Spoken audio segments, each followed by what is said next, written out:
여기는 한국의 한가운데 대전이라는 도시인데요. 유명한 도시는 아니지만 한국에서 5대 도시입니다. 성심당이라는 빵집에 이렇게 줄이 서 있습니다. 일본인 여러분들, 한국에 와서 어느 빵집에 이렇게 줄 서 있는 거 보신 적 있으신가요? 게다가 지금은 평일입니다.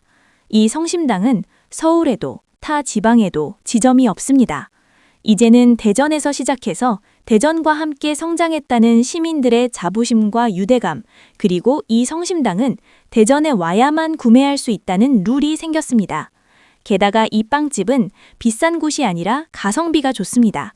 그리고 여러분들이 아는 백화점 1층에는 전부 비싼 명품이나 향수 같은 게 입점되어 있지 않나요? 이 성심당 빵집은 대전의 모 백화점 1층에 지점이 있습니다.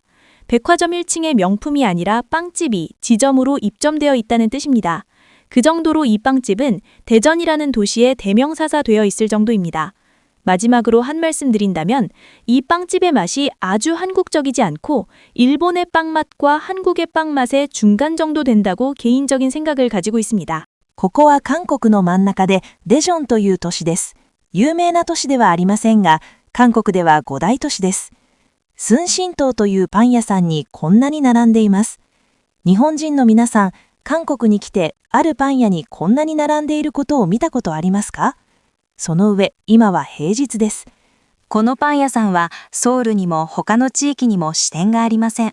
デジョンから始まり、デジョンと一緒に成長したという市民、誇りと絆、そしてこの寸心島はデジョンに来なければ購入できないというルールができました。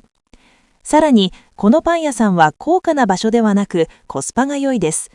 そして皆さんが知っているデパート1階にはすべて高価な名品が香水のようなものが入店していませんか？この寸心島のパン屋さんはレジョンのある百貨店1階に支店があります。デパート1階に高級品ではなくパン屋が支店にあるという意味です。それほどこのパン屋さんはレジョンという都市の代名詞になっているほどです。最後に言ったら、このパン屋さんの味はとても韓国の味ではありません。日本のパンの味と韓国のパンの味の中間程度になると個人的な考えを持っています。